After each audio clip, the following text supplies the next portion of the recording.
Hello? Coffee? It's a busy morning for the volunteers at this drop-in centre for asylum seekers in Leicester. Thank you.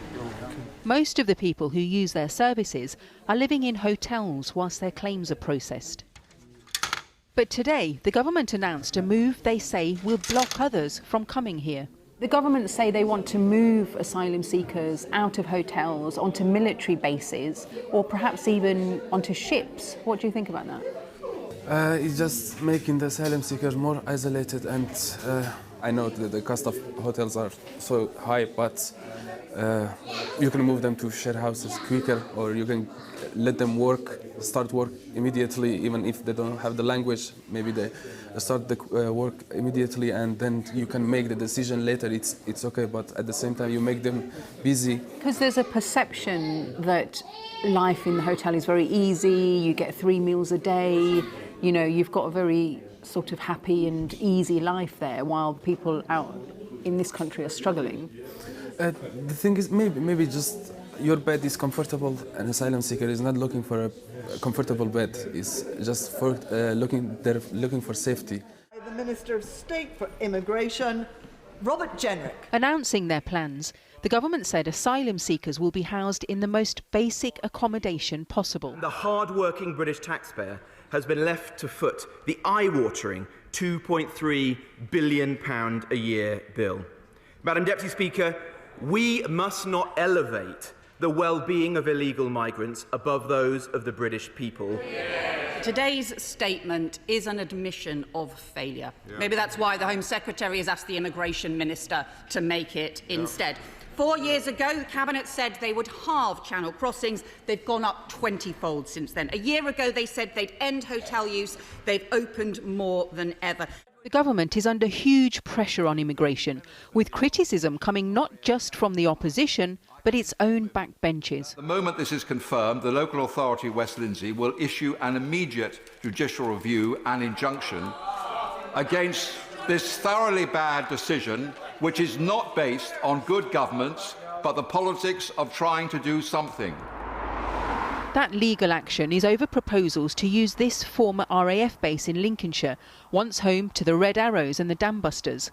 Other proposed sites include a disused defence base in Essex, where the Conservative-controlled authority has applied for a High Court injunction. We've been talking to the Home Office for a couple of weeks, trying to get more information about what the proposals are. We've had little specific and certainly nothing formal to this point in terms of the proposals, but we're very keen to ensure that both we are able to hold our legal challenge, submit our legal challenge, but we're also working with local partners to ensure that were any development to go ahead, that we would be ready to ensure mitigating actions are put in place. On a British vessel moored at an East Anglian port, some of the Tamils who have fled from the fighting in Sri Lanka are waiting for permission to stay in Britain as refugees. It's not the first time the idea of using ships has been floated. In 1987, Margaret Thatcher's administration used a ship to detain 120 asylum seekers. We don't like to stay here. We are not criminals. It's been reported that the use of barges, leaked to some newspapers today, was ruled out when Rishi Sunak was Chancellor as too costly.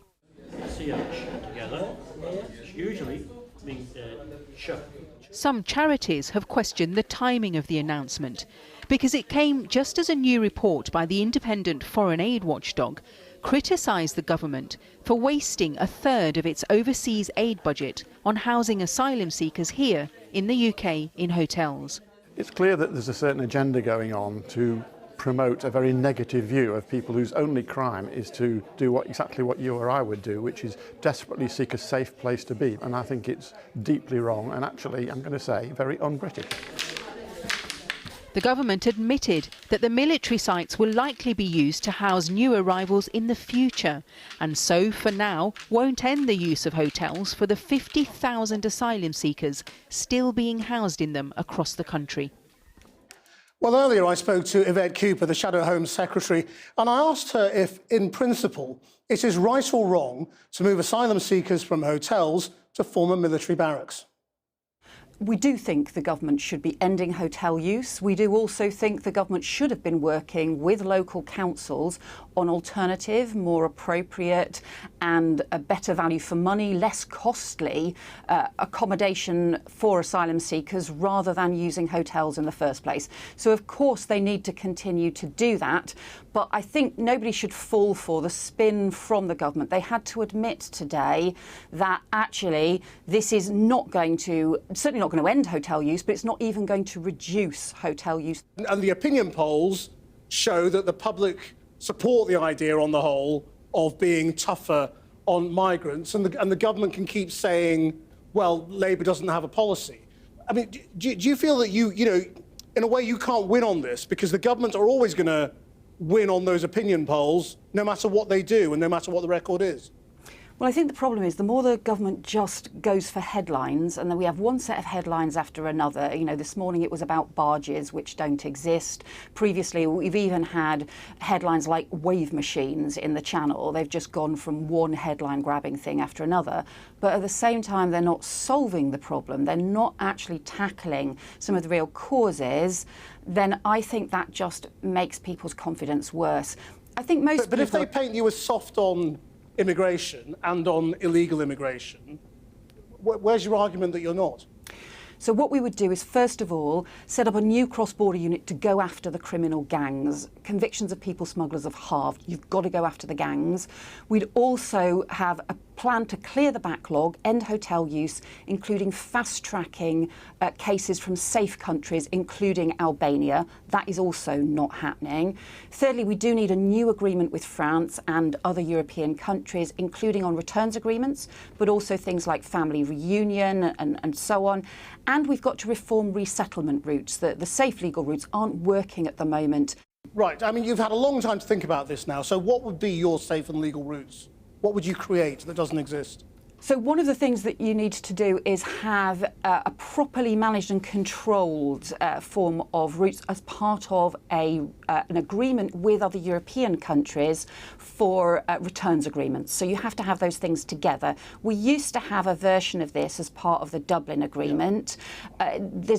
So that had some of those principles in about, for example, having safe routes for children to rejoin family in the UK. That's not possible at the moment. Young people can't do that, and but so what about we would, ordinary for asylum example, do seekers that. who don't currently have safe and legal routes from Africa and Syria and all sorts of places?